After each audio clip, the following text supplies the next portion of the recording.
Desarrollo de un detector a base de plásticos centelladores. Existen diferentes técnicas para detectar la radiación ionizante en general, los rayos cósmicos en particular, por medio de ionización, por medio de centelleo, por medio de efecto Cherenkov y muchas otras. Presentamos la planeación, el diseño, la construcción y el funcionamiento de dos detectores de rayos cósmicos basados en plásticos centelladores comerciales. Observamos señales típicas de 400 mV de amplitud al exponerlos a rayos cósmicos. Presentamos detalles técnicos del diseño, la construcción y resultados preliminares de la operación.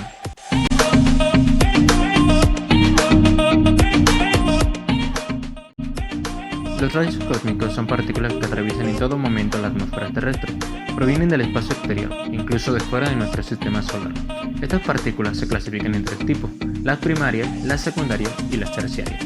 Las primarias son aceleradas por fuentes astrofísicas, mientras que las secundarias son resultado de la interacción de las primarias con gases interestelares o atmosféricos. Por último, las partículas terciarias son aquellas que se producen de la interacción de los rayos cósmicos secundarios con la atmósfera terrestre y son los que llegan en abundancia a la superficie terrestre.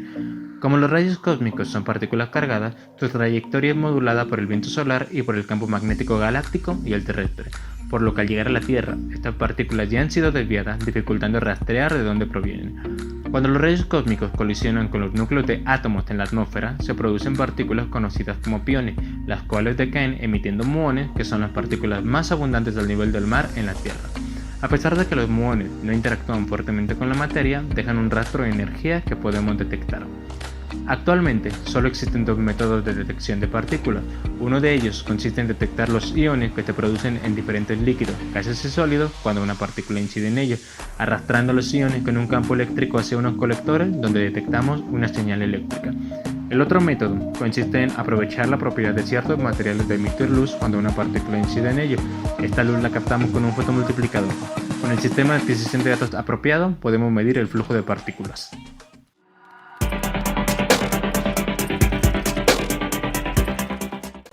Construimos dos detectores de fotones. En el arreglo experimental final usaremos un total de 4 detectores. 2 de ellos son los detectores centrales usados para contar, mientras que con los otros 2 validamos las señales con el método de coincidencia, en el cual, si se tiene señal en ambos detectores dentro de la misma ventana de tiempo, se valida la señal en los detectores centrales como un rayo cósmico. Los detectores centrales son de dos tamaños diferentes. Tenemos un detector grande con un plástico centellador de 10 cm por 10 cm por 0.6 cm y un detector pequeño con un plástico centellador de 3 cm por 3 cm por 0.6 cm. Los plásticos centelladores están cubiertos por una caja de aluminio pulida a espejo en el interior, de tal forma que los fotones emitidos por el plástico centellador se reflejen en la mayor cantidad de direcciones posibles para que llegue una mayor cantidad de estos al fotomultiplicador. Detectamos los fotones producidos por el plástico centellador con un fotomultiplicador. La señal de salida del fotomultiplicador es una señal analógica. Como la entrada del sistema de adquisición de datos son señales digitales, usamos una tarjeta electrónica para realizar la conversión de la señal analógica a una digital. Tanto la tarjeta electrónica como el sistema de adquisición de datos fueron construidos por estudiantes de licenciatura, maestría y doctorado de la Universidad de Guanajuato. Debido a que ambos detectores centrales son de diferentes tamaños, mediremos el flujo de rayos cósmicos como función del ángulo cenital de incidencia, el cual determinamos observando el siguiente diagrama. Este ángulo varía dependiendo de cada una de las separaciones entre los detectores, por lo que usaremos un elevador para variar la distancia entre ellos y así medir el flujo como función del ángulo sólido, el cual depende del ángulo cenital medido. Al realizar el análisis del diagrama, determinamos la siguiente expresión, que es con la que nosotros medimos el ángulo cenital de incidencia como función de la separación de los detectores. Antes del análisis de datos, es necesario probar el funcionamiento de los detectores para después realizar la caracterización de estos.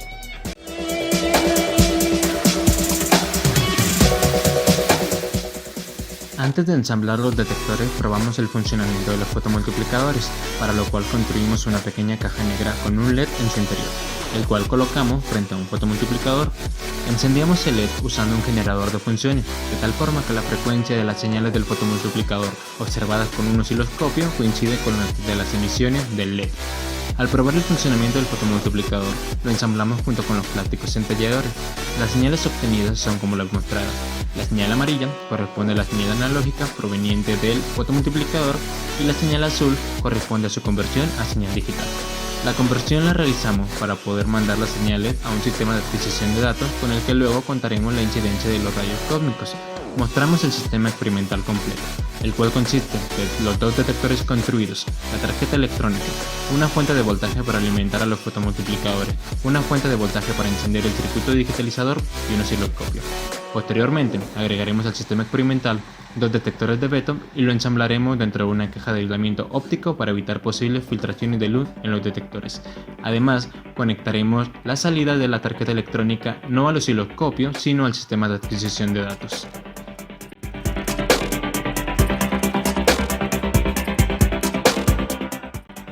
Los detectores de rayos cósmicos a base de plásticos centelladores operan con bajo voltaje, son fáciles de manipular y no ocupan mucho espacio debido a su compacto y novedoso diseño. Con un arreglo de detectores podemos asegurar que las señales detectadas coinciden con el paso de rayos cósmicos. Antes de realizar la toma de datos para analizarlos, es necesario caracterizar los detectores, con lo cual determinamos el voltaje de operación óptimo de tal forma que el número de señales detectadas no depende del voltaje aplicado. También es necesario medir el ruido en las observaciones para ajustar el trigger, es decir, el voltaje mínimo que debe tener una señal para que no sea considerada como ruido. Eventualmente, con esta regla experimental, estudiaremos el flujo de rayos cósmicos como función del ángulo sólido y su variación como función de la fecha.